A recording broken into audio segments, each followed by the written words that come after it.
ఆమెకు పెళ్లై 3 పిల్లలు. కానీ తన కోరికల కోసం వాళ్లను వదిలేసింది. పాట్నా మోతీహరిలోని గాదియాలో ఓ హత్య జరిగింది.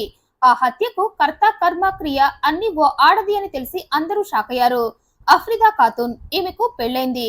భర్తను ఇష్టపడే పెళ్లి చేసుకుంది. అంతకన్నా ఇష్టంగా కాపురం కూడా చేసింది. అతనితో 3 పిల్లల్ని కూడా కనింది.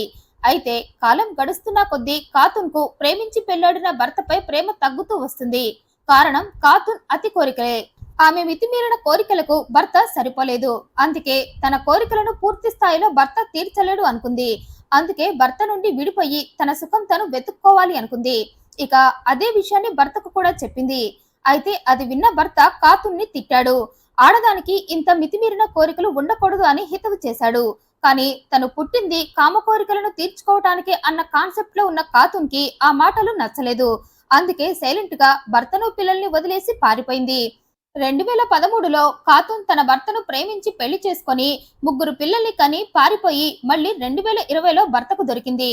భార్య ఖాతున్ అర్ధాంతరంగా తనని తన పిల్లల్ని వదిలేసి పారిపోవటంతో ఆమె భర్త ఖాతున్ కోసం వెతికి చివరికి 2020లో ఆమె సిస్వారియాలో ఉన్నట్లు తెలుసుకొని అక్కడికి వెళ్ళాడు. అయితే అప్పుడు కూడా ఖాతున్ మనసు మార్చుకోలేదు. తన కోసం ఆశగా వచ్చిన భర్తతో నువ్వు నా కోరికల దాహాన్ని తీర్చలేవు అంది.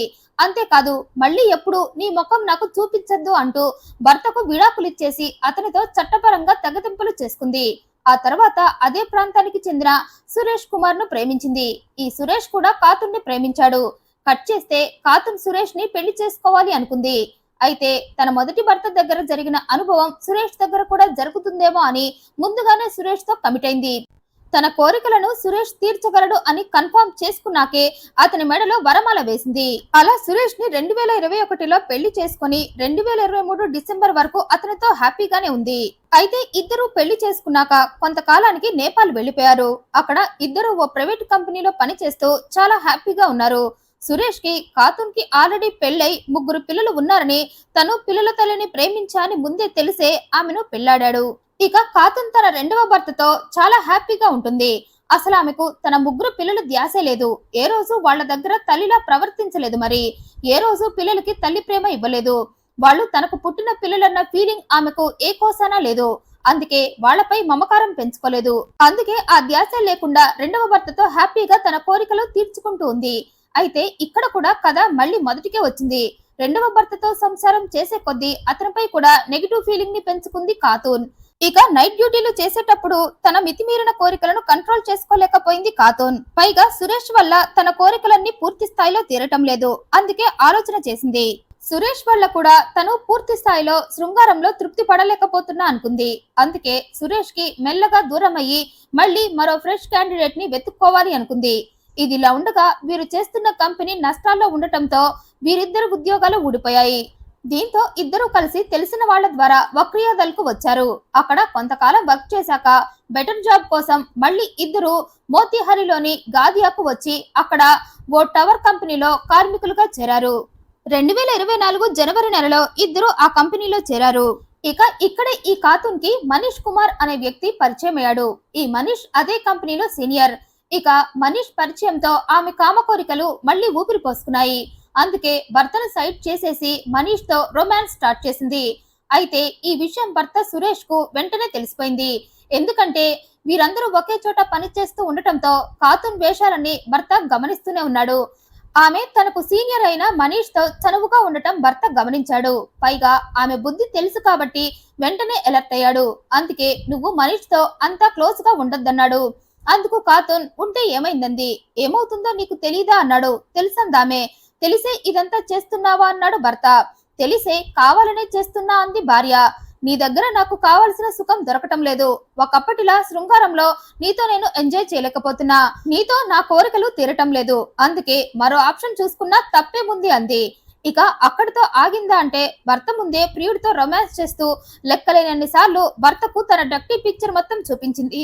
ఇక అదంతా చూసి తట్టుకోలేకపోయాడు సురేష్. తన భార్య తన ముందే మరో మగాడితో తిరగటం భరించలేకపోయాడు. అందుకే ఖాతున్ ని కంట్రోల్ చేయటం మొదలు పెట్టాడు. అయితే అందుకు ఖాతున్ తనంటే ఏంటో భర్తకు చూపించింది. నువ్వేంటి నన్ను కంట్రోల్ చేసేదంటూ రివర్స్ లో అతన్ని కోరిక కోరిక అని టార్చర్ చేస్తూ ఇంకా ఇంకా ప్రియుడికి దగ్గరవుతూ వచ్చింది. ఓ రకంగా భర్త సురేష్ కు 3D పిక్చర్ చూపించేసింది. దీంతో అప్పటిదాకా సురేష్ కళ్లకు కమ్మిన ప్రేమ పొరలు తొలగిపోయాయి. కాతున్ ఒరిజినల్ క్యారెక్టర్ ని తెలుసుకున్నాడు. ఆమెకు పెళ్లి అంటే ఓ బొమ్మలాట అని, కేవలం కాతున్ తన మితిమీరిన కోరికలను తీర్చుకోవటం కోసం మాత్రమే మొదటి భర్తను వదిలేసి తనని పెళ్లి చేసుకుందని, ఇప్పుడు అవే తీరని కోరికలతో తనని కూడా వదిలేసి మనీష్ కు దగ్గరవుతుందని మొత్తం తెలుసుకున్నాడు. కానీ అంతా తెలుసుకునేసరికి ఆలస్యమైంది సురేష్ కు. అప్పటికే కాతున్ మెడలో తాళి కట్టడంతో ఆమె ఎలాంటిదైనా భరిస్తూ ఆమెను మార్చుకోవాలి అనుకున్నాడు సురేష్. అందుకే కాతున్ ఎదురు తిరిగినా ఆమెను కట్టడి చేస్తూ ఆమెను ఉద్యోగంలో నుండి మాన్పించాడు. దీంతో కాతున్ సురేష్ పై పగబట్టింది. తన కోరికలకు అడ్డుపడే ఏ మగాడినైనా నేను తొక్కేస్తా, అవసరమైతే అతన్ని చంపేస్తా అంటూ మనీష్ దగ్గర రెచ్చిపోయింది. నువ్వు నాకు కావాలి, నీ పర్ఫార్మెన్స్ నాకు బాగా నచ్చింది, అందుకే నేను నా రెండవ భర్తను వదిలేసి నీతో పర్మనెంట్ గా ఉండిపోవాలి అనుకుంటున్నా, కానీ అందుకు నా భర్త అడ్డుపడుతూ ఉన్నాడు. అందుకే అతని కథ ముగించి మనిద్దరం కొత్త శృంగార ప్రపంచానికి వెళ్లిపోదామంది. ఇక అప్పటికే కాతున్ మాయలో పడిపోయిన మనీష్ ఆమె కోసం ఏం చేయటానికైనా సిద్ధపడ్డాడు. అందుకే కాతున్ తన భర్తను చంపేద్దామనగానే సరే అన్నాడు. అలా ఇద్దరు కలిసి డిస్కస్ చేసుకొని ఫైనల్ గా 30,000 రూపాయలకు అంకిత్ దూబే అనే కిల్లర్ తో డీల్ మాట్లాడుకొని తన భర్తను వెంటనే చంపేయమంటూ కాతున్ 20,000 రూపాయలను ప్రియుడ్ అకౌంట్ కి ట్రాన్స్ఫర్ చేసింది. ఇక ఆ అమౌంట్ ని కిల్లర్ కి ట్రాన్స్ఫర్ చేశాడు మనీష్. పనైపోయాక మిగిలిన 10,000 ఇస్తా అంది కాతున్. సరే అన్నాడు అంకిత్. ఇక ముగ్గురు కలిసి ప్లాన్ చేసుకొని సురేష్ ని బయటకు పిలిపించి చంపాలి అని డిసైడ్ అయ్యారు. అందుకే మనీష్ సురేష్ కి కాల్ చేసి నీతో కాతున్ గురించి మాట్లాడాలి, గదారియా పునాస్ వంతెన దగ్గరకు రా అన్నాడు. ఇక మనీష్ తన భార్య కాతున్ విషయం మాట్లాడడానికి రమ్మని అనటంతో వెంటనే వెళ్ళాడు సురేష్. ఇక అతను వచ్చేసరికి ఇద్దరు కొడవళ్లతో రెడీగా ఉన్నారు. సురేష్ రాగానే ఇద్దరు అతన్ని పట్టుకొని కొడవళ్లతో నరికేసి చంపి విషయాన్ని కాతున్ కి చెప్పి ఇద్దరు అక్కడి నుండి పారిపోయారు. 2025 మార్చి నెల కల్లా భర్త కథ ముగించేసింది కాతున్. ఇక భర్త చావు వార్త విని సంతోషించింది కాతున్. మనీష్ తో తన కొత్త జీవితానికి స్వాగతం పలికి తన కోరికల దాహాన్ని అతనితో తీర్చుకోవాలి అనుకుంది. కానీ చేసిన పాపం వెంటే ఉంటుంది.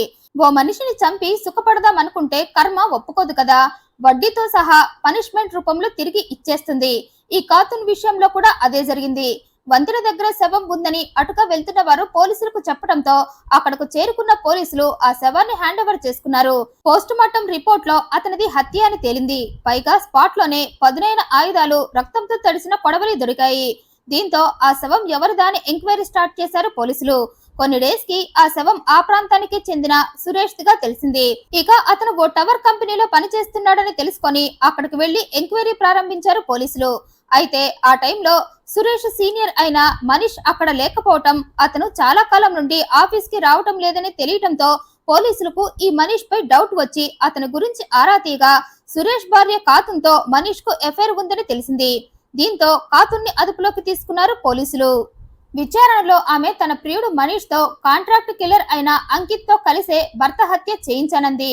దీంతో పోలీసులు పరారీలో ఉన్న ఆ ఇద్దరిని పట్టుకుని అరెస్ట్ చేశారు. ఇక విచారణలో ముగ్గురు తమ నేరాన్ని అంగీకరించారు. అయితే పోలీసులు కాతున్ని విచారిస్తున్నప్పుడు ఆమె సమాధానాలు విని షాక్ అయ్యారు. ఆమె కేవలం తన అతి కోరికలను తీర్చుకోవటం కోసమే ముగ్గురు మగాళ్ల జీవితంలోకి వచ్చానని చెప్పడంతో ఆశ్చర్యపోయారు. మొదటి భర్తతో తన కోరికలు సరిగ్గా తీరలేదని రెండవ పెళ్లి చేసుకున్నానని చెప్పింది. ఇక అతనితో కూడా కొన్నాళ్ల తర్వాత కోరికలు పూర్తి స్థాయిలో తీరటం లేదని మనీష్ తో ఎఫైర్ పెట్టుకున్నానని చెప్పిందామే. ఆ ఎఫైర్ కి భర్త అడ్డుపడ్డాడని అందుకే చంపించానంది. ఆడవాళ్లకైనా మగవారికైనా మితిమీరిన కోరికలు ఉండకూడదు. కోరికలు, ఆలోచనలు అదుపులో ఉంటేనే జీవితం అనే బండి సవ్యంగా సాగిపోతుంది. లేదంటే ఆ కోరికల దాహానికి బలి కావాల్సిందే. ఈ వీడియోపై మీ అభిప్రాయాన్ని కమెంట్ రూపంలో తెలియజేయండి. మరింత ఇంట్రెస్టింగ్ అండ్ జెన్యూన్ ఇన్ఫర్మేషన్ కోసం ఈ వీడియోని లైక్ చేయండి, షేర్ చేయండి, ఛానల్ సబ్స్క్రైబ్ చేయండి. Thank you for watching.